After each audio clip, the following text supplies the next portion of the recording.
Je suis Hugo Prévost, ancien porte-parole de l'Union étudiante et ancien étudiant en macroéconomie. Et aujourd'hui, je suis député de la première circonscription de l'Isère. On a d'ailleurs déjà trouvé un soignant pour le pays parce qu'on a battu Olivier Véran. Par contre, vous basculez à gauche, mais alors là, vous avez toute la merde.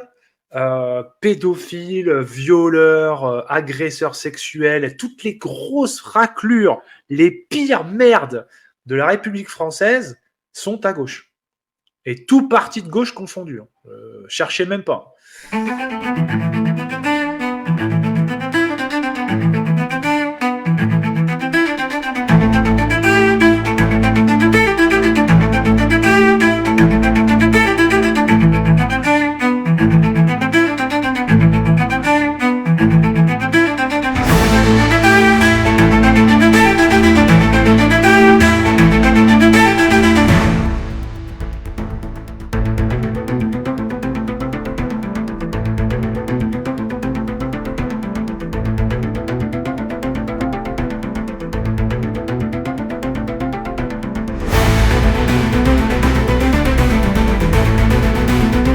Bonjour à tous, ce petit message pour vous dire tout mon soutien à la candidature de Hugo pour le nouveau Front Populaire, pour la gauche donc. Vous pouvez parfaitement lui faire confiance. La France insoumise, à nouveau rattrapée par les affaires. Vous vous souvenez de l'affaire Quatennens? Le groupe insoumis à l'Assemblée vient d'exclure le député de l'Isère, Hugo Prévost, celui qui avait battu l'ancien ministre Olivier Véran aux législatives en juillet pour, et c'est ce qui est écrit dans un communiqué, Johanna Chabas, pour des faits graves à caractère sexuel. À l'origine de cette procédure, le syndicat L'Union étudiante, dont Hugo Prévost est cofondateur. Fin août, l'organisation a saisi le comité de vigilance contre les violences sexistes et sexuelles de la France insoumise après avoir recueilli plusieurs témoignages. Selon le syndicat, de 2020 à 2024, Hugo Prévost a isolé, rabaissé, insulté de manière systématique des femmes et a instauré un climat de terreur. L'Union étudiante dit compter au moins 2 cas de violences sexuelles. Le syndicat affirme être intervenu plusieurs fois auprès d'Hugo Prévost, mais son comportement n'aurait pas changé selon l'Union étudiante. L'organisation souhaite maintenant que justice soit faite et demande à Hugo Prévost de démissionner de son mandat de député.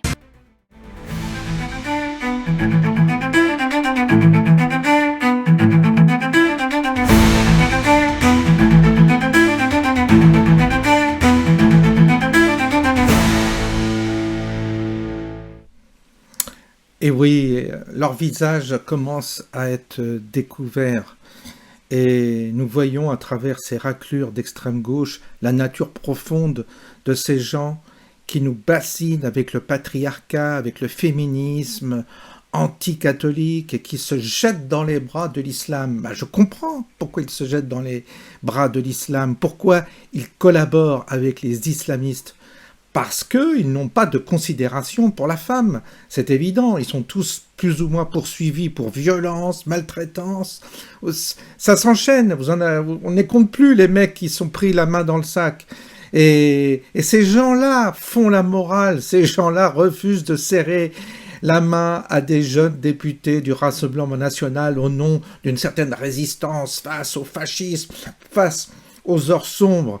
Et c'est aujourd'hui un délice de découvrir que malgré l'omerta, malgré la puissance des médias concernant leur façon de cacher la vérité, leur obstruction à la vérité, on voit jaillir là la vérité d'une certaine manière. Ça finit par filtrer. Et on voit que toute cette raclure de députés, que des Français à la con, et donc beaucoup de musulmans ont voté pour ça, parce que dans les banlieues, ils ont voté pour ça, et la majorité dans certaines banlieues sont musulmans. Donc ils ont voté pour des raclures de merde, et ils vont donner des leçons à la terre entière. Ils vont aller donner des leçons contre Israël, parce que Israël maltraite les Palestiniens. C'est les mêmes gens qui violent, qui sont pédophiles. Vous allez voir, je vais vous faire voir une vieille vidéo, là, enfin une ancienne vidéo qui date d'une semaine, concernant un autre candidat de LFI, violeur d'une petite fille de 4 ans. Alors j'aime bien que ces gens-là aillent défendre les Palestiniens, la cause palestinienne, avec le drapeau palestinien. Mais là, on les entend pas, curieusement, dans leur rang. Il y a des grosses raclures de merde qui sont des violeurs, qui sont des agresseurs, qui sont des pervers, et on ne les dénonce pas, ces gens-là. on se précipite sur des faits divers quand il s'agit d'un hétérosexuel qui aurait fait un viol ou je ne sais quoi. Alors là, on monte ça en épingle avec l'assentiment des médias, mais quand il s'agit d'un député, un nouveau député d'extrême gauche qui lui est pris la main dans le sac concernant la maltraitance de femmes, d'enfants et de violence même parfois dans leur quotidien, ces gens-là, on pointe pas le regard et puis on accepte de leur serrer la main. Mais c'est à nous de pas leur serrer la main, c'est à nous de les rejeter. Quand on pense que l'autre là qui se réclame là, l'autre ancien ministre de l'Intérieur, Moussa là, je sais pas quoi, et qui a essayer de désigner l'ultra-droite comme le responsable de tout, celui qui a dissous des associations soi-disant d'ultra-droite, alors que là, c'est le parti entier qu'il faudrait dissoudre. Eux sont complices, le Moussa Darmanin, là, qui nous faisait la leçon sur les dangers de l'extrême droite. Mais ces gens-là, ils sont à foutre à la poubelle. Ils sont vraiment il faut tirer la chasse d'eau de toute cette merde, je vous assure.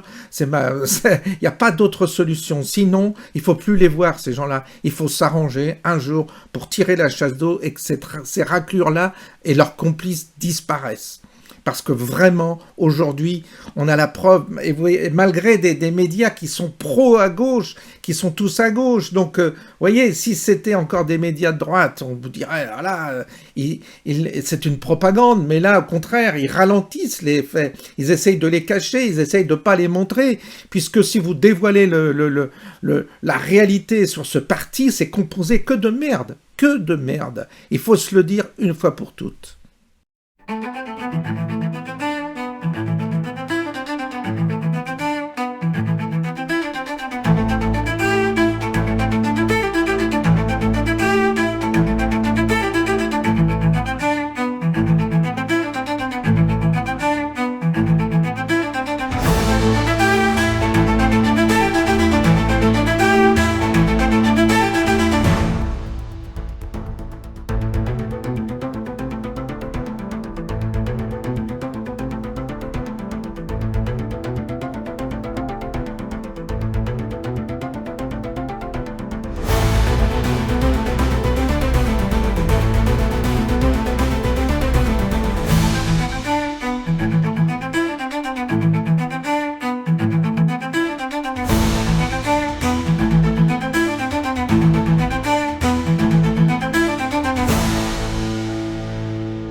Il est extrêmement rare que l'on retienne cette qualification de viol sur mineur de 15 ans avec acte de torture ou de barbarie.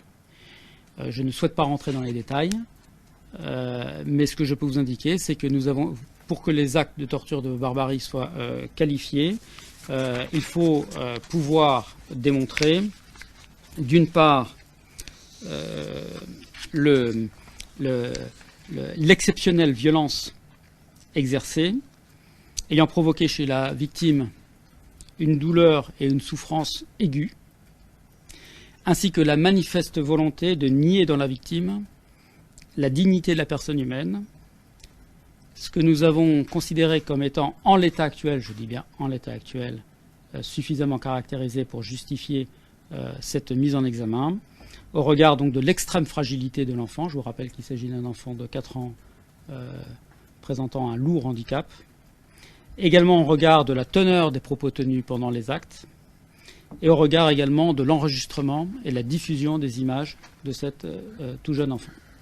Là, au bout de notre surprise, en fait, concernant son profil, puisque cet homme, c'était aussi un militant LGBT local qui était très engagé, qui était reconnu, mais aussi un militant de la France Insoumise, et il avait été candidat aux élections départementales en 2021 pour la France Insoumise. Alors évidemment, quand la France Insoumise a appris le début de cette affaire, elle a tout de suite expliqué qu'il serait bien sûr éjecté de ses rangs, c'est normal. Bah oui. Maintenant, la question qui se pose, c'est déjà, est-ce que cet homme, il a fait d'autres victimes par le passé? On sait notamment qu'il a fait des babysitting, qu'il s'est vanté sur Facebook d'accueillir des mineurs isolés étrangers chez lui, et puis aussi qu'il se rendait à l'étranger, puisqu'en fait, il a été interpellé à sa descente d'avion. Il revenait de Tunisie. On sait que le Maghreb, parfois, pour les pédophiles, c'est un moyen d'aller sévir à l'étranger ailleurs.